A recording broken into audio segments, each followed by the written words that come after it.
삼국지 연의는 원래 소설입니다. 그것을 판소리로 가져옴으로써 특히 군사의 서름 장면과 군사 점거 장면을 통해서 민중 중심의, 영웅 중심의 이야기를 민중 중심의 이야기로 풀어내게 되고, 또 잘 나가는 멋진 사람들, 유형적인 영웅의 인물에서 개성적인 인물들을 등장시키게 됩니다. 그러다 보니까 비장미와 숭고미를 가졌던 원래 작품인 삼국지 연의와 달리 골개미, 웃음의 미학으로서 승화될 수 있었던 거죠.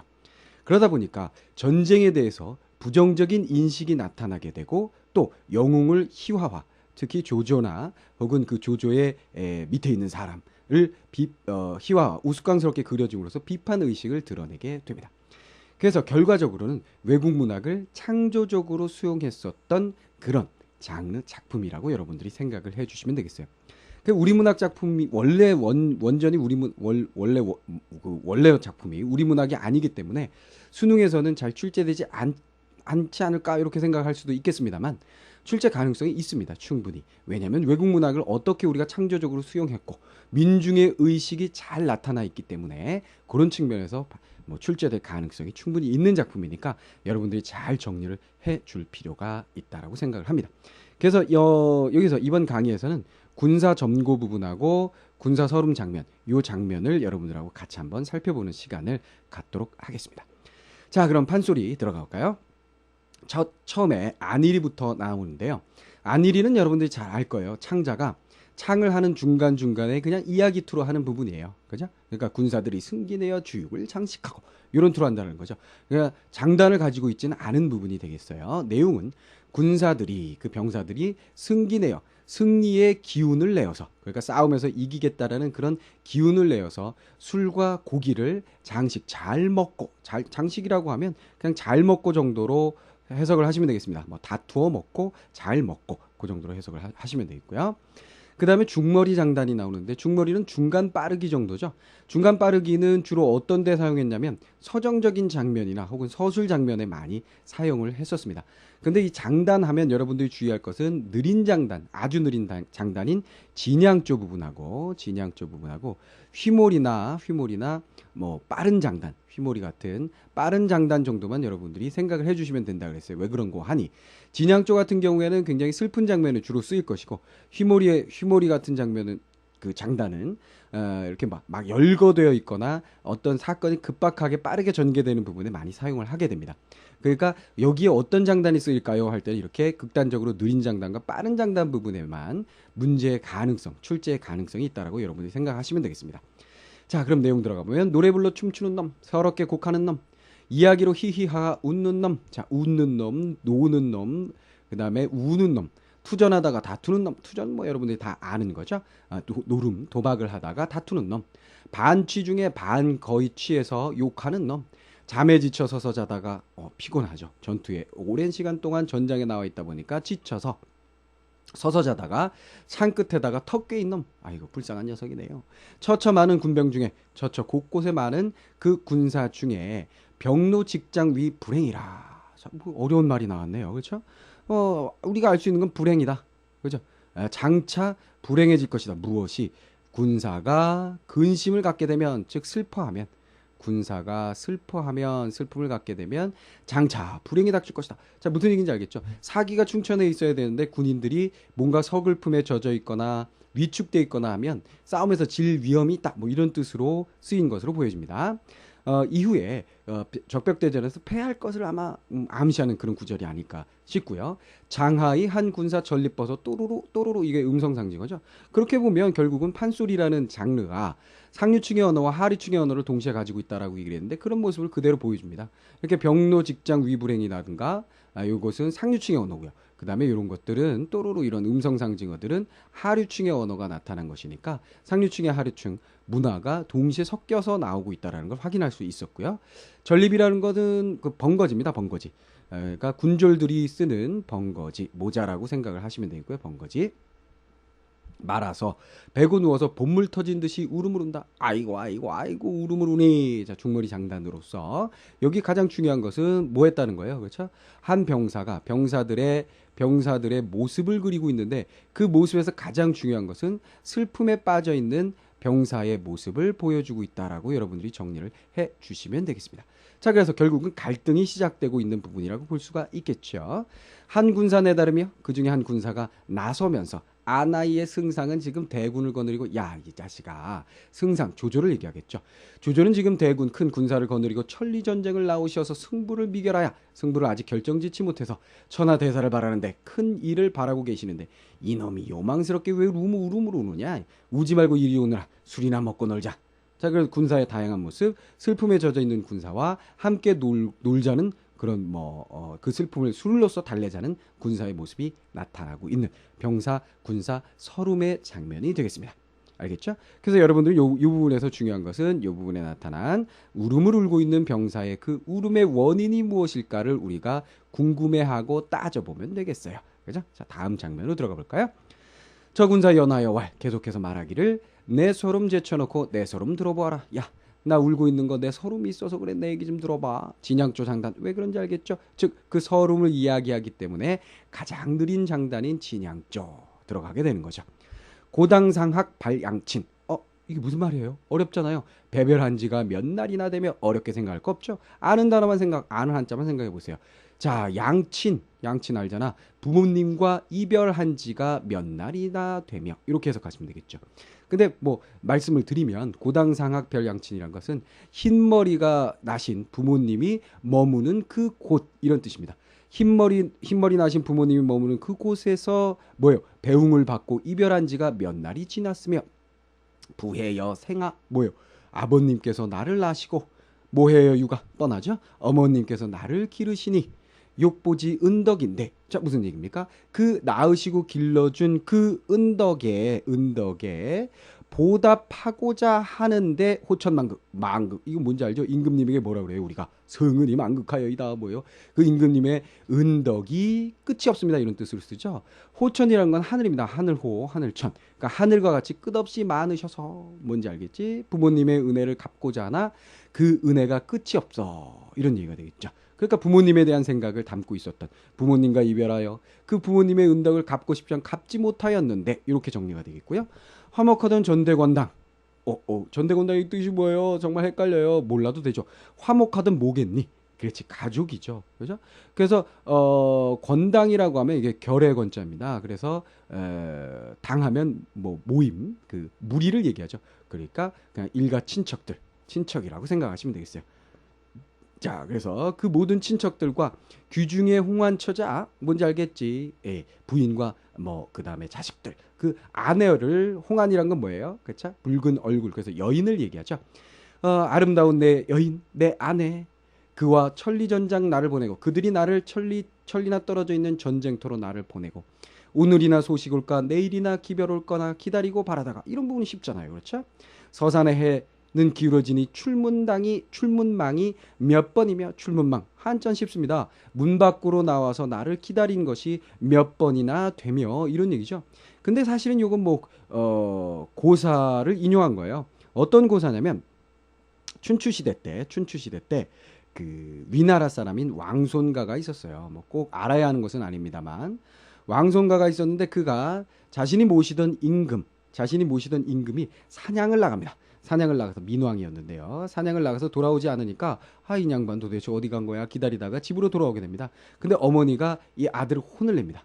네가 나가서 아침에 나가서 점심때 안 들어오면 문 밖에 나가서 기다리고 그리고 저녁 때까지도 안 들어오면 내가 저기 마당 저 마을 앞까지 나가서 기다리는데 너 임금님이 안 들어왔는데 집구석에 들어와 이런 싸가지 없는 녀석아 빨리 나가 그렇게 혼냈던 얘기가 있어요. 그러나 우리가 그 고사를 모르더라도 충분히 이해할 수 있죠. 출문망 문 밖에서 기다린다. 그죠? 몇 번이며 바람 불고 비 쭉쭉 오는데 의려지망 마찬가지입니다. 그래서 려라고 하면 이게 마을문, 그렇죠? 마을문 여자예요. 그러니까 마을문 앞에 기대서 의지하여 기다린다 이런 뜻이죠. 누가? 가족들이 몇 번이나 되며 서중의 홍한걸에 편지를 뉘전하며 자 뭐예요? 서중의 홍한걸에 이거 몰라도 상관없습니다. 버려도 돼요. 뭐 하시면 돼요? 그냥 편지를 누가 전하며 누구의 편지? 내 소식을 누가 전해주겠으며 홍한걸에는 사실 이것도 고사를 인용한 것입니다. 홍한걸에 요건 또 뭐냐? 하나라입니다. 하나라. 하나라 때에 소무라는 자가 있었어요. 소무라는 사람이 흉노에 가가지고 사신으로 갔다가 그들에게 붙들려서 귀양을 가게 됩니다. 그런데 그 여기 보면 아니 이게 기러기 안자 기러기 홍자잖아요. 기러기 다리에다가 편지를 묶어가지고 고향으로 보내가지고 19년 만에 고향으로 자신의 소식을 전해서 고향으로 다시 돌아오게 됐다는 얘기예요. 그렇죠? 그러니까 사실은 뭐 그런 내용이 있어서 이걸 인용했구나 알 수 있습니다만 얘 버려도 편지를 누가 전하나 내 소식을 전할 수 없구나 이렇게 정리할 수가 있겠죠. 상사곡 단장해는 어때요? 이거 상사곡 자주 나오는 얘기네요. 그렇죠? 슬픔의 노래 곡조 제목입니다. 슬픈 노래 단장해. 창자를 끊는 그 기다림은 자 이거 몰라도 얘 버려도 상관없죠. 어떻게 하시면 돼요? 그죠? 그냥 편지를 누가 전하며 밤낮에 그 수심이 맺혀 있구나 뭐예요? 슬프구나 이런 얘기네요. 그렇죠? 소식을 전할 수 없어 슬프구나.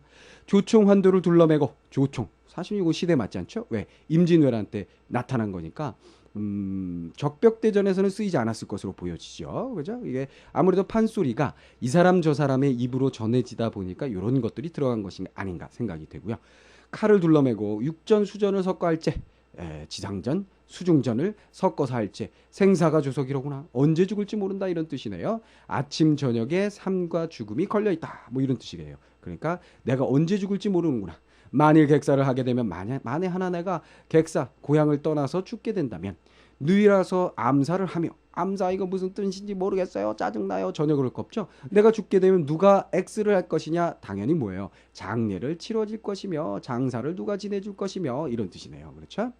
골폭 사장에 흩어져서 오연의 밥이 된들 아이고 또 모르는 말이 나왔어요. 모를 거 없죠. 어떻게 해요? 내가 객사하여 내 시체가 흩어져 그래서 누구의 밥 오연 까마귀와 그 다음에 솔개의 밥이 된들 누가 손뼉을 두드려서 손뼉을 쳐서 후리쳐 날려주리 뉘가 있더란 말이냐. 그러니까 내가 죽어서 막 내 시체가 모래사장에 막 그냥 참혹하게 죽어가지고 막 내 시체가 막 뒹굴고 있을 때 새들이 막 쪼아먹는 때 누가 손뼉을 쳐서 야 이 새 새끼들아 절로 가 이거 누가 해주냐 이런 얘기죠. 일일 사친 12시로구나. 야 이것도 쉽게 해석할 수 있을 것 같아요. 사친 부모님을 그리워하는 것이 12때로구나. 하루에 12번씩 부모님을 그리워한다. 자 뭐예요? 핵심은 결국 뭐죠? 부모 그렇죠? 그 다음에 가족에 대한 그리움이네요. 그렇죠? 자 그렇다면 우리가 삼국지연이라는 소설을 보게 되면 그 병사들이 가족을 그리워하는 마음을 그대로 이렇게 절절히 극대화시켜서 그려주는 장면이 있을 리가 없습니다. 그렇죠? 영웅 중심이니까요. 근데 이건 어때요? 민중 중심의 작품으로 승화시켰기 때문에 이렇게 그 병사들이 부모를 그리워하는 모습을 그리게 되죠.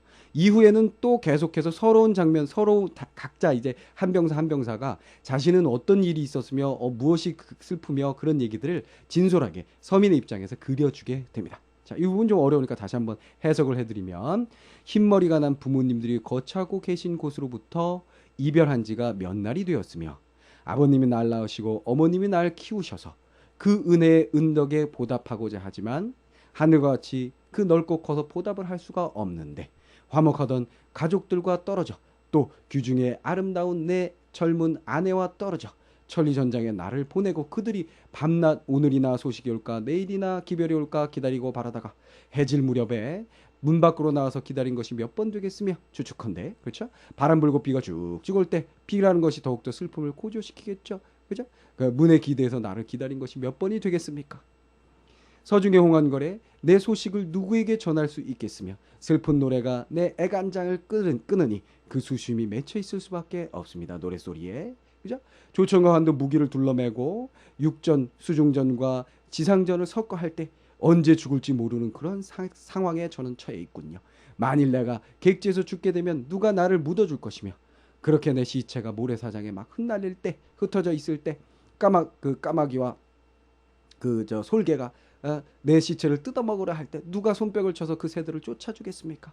하루에도 12번씩 부모님을 그리워하니 내가 어찌 슬프지 않겠어요. 이것이 결국 나의 서름이요 이렇게 되는 거죠. 알겠죠? 자 그래서 진솔한 민중의 시각에서 전쟁이라는 것이 어떤 의미를 가지고 있느냐. 그래서 전쟁에 대한 부정적인 의식이 민중의 시각에서 잘 그려지고 있는 장면이었고요. 자 마지막 장면 정욱이 여짜오되 정욱 아까 말씀드렸던 그 조조의 모사죠 모사. 그래서 정욱이라는 인물이 어떤 인물이냐? 뛰어난 인물이었습니다. 그래서 유비가 잠시 조조에게 의탁했었던 적이 있었는데 그때 유비를 제거하는 것이 나중에 후환을 막을 수 있다라고 얘기를 했었던 사람이기도 하고요. 그 다음에 그 적벽대전에서 화공을 주의해야 된다라고 얘기했었던 사람이기도 합니다. 그것이 좀 무시되다 보니까 뭐 전쟁에서 지기도 하고 나중에 고초를 겪게 돼서 뭐 그렇지 않았다면 조조가 중국 대륙을 호령할 수 있는 통일을 했었던 인물이 될 수도 있었겠죠. 자, 그런 뛰어난 인물이지만 여기서는 굉장히 우스꽝한 인물로 희화화되는데요. 마치 춘향전에 나오는 방자와 같은 인물로 그려집니다. 방자 어때요? 해학적이면서 자신의 상전을 막 비꼬고 놀리고 합니다. 그렇죠? 여기서도 마찬가지예요. 자신의 상전인 조조를 놀리고 비꼬는 그런 역할을 하는 방자와 같은 인물이라는 거 여러분들이 생각을 해주시면 되겠어요. 왕후장상이 영우종화. 자, 이건 뭔지 알죠? 왕, 임금과 제후와 장수와 그 다음에 재상이 어찌 있겠습니까? 무엇이 씨앗이 있겠습니까? 모두 다 평등하지 않느냐 이런 얘기예요. 자, 이 얘기를 왜 하냐면 조조가 이 앞에서 전쟁에서 패한 후에 그 유비부터 그 장수들에 대해서 근본이 없는 녀석들이라고 뭐 집세기나 꼬고 있는 녀석들 말이야. 근본이 없는 녀석들이 와가지고 막 쌈박질 잘해가지고 아우 미치겠어 이렇게 얘기하니까 여보시오 나의 상전이시오. 그 뭐 신분의 무슨 귀천이 신분이 뭐 하늘나라에서부터 근본적으로 정해집니까? 누구나 될 수 있는 거 아니요. 곧다고 얘기하지 마시오. 이렇게 하는 부분이죠. 예로부터 일러쌌고 병교자는 패라. 뭐야? 교육고 교만하다라는 뜻이에요. 그죠? 그러니까 교만한 군사는 교만한 병사는 패배할 것입니다. 남의 홍구 그만하시고 남은 군사 점고나 하여보사이다. 남은 군사 점고라는 건 뭐죠? 점을 찍어서 점검한다 이런 얘기입니다. 군사 정비, 군사 점검을 하자 이런 얘기가 되겠어요. 군사 점검합시다. 점검 정도로 생각을 하시면 되겠고요. 그러니까 뭐라고 얘기하느냐? 점검하자 건 뭐 있냐? 이거 조조의 얘기죠. 조조가 굉장히 나약한 인물로 그려집니다. 정욱이 너나 나나 모두 합쳐서 한 50여 명쯤 되는 손가락을 꼽아봐도 알겠구나. 정욱이 네가 점거하여보라. 정욱이가 군안을 안고 군안 요거 뭐지 뻔하죠. 장부입니다. 군사 정보를 담고 있는 장부를 꺼내서 군사 점거를 하는데 대장의 안유명이 물고라고 하면 뭐 유명한 사람이나 혹은 그 뭐 큰 죄인들의 죽음을 이야기해요. 그러니까 결국 뭡니까? 안유명이가 죽었고요. 이렇게 얘기했죠. 조조가 듣고 아차차차차차차차 아까운 놈이 죽었구나. 안유명이가 어찌하여 죽었느냐? 오림에서 자룡 만나 조자룡 뛰어난 장수죠. 만나 죽었어.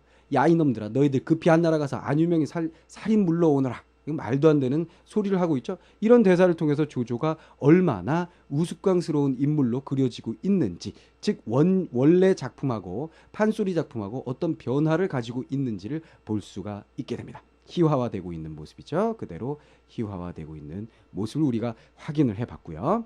승상님이 혼자 가서 물러오시오. 어때요? 대들죠?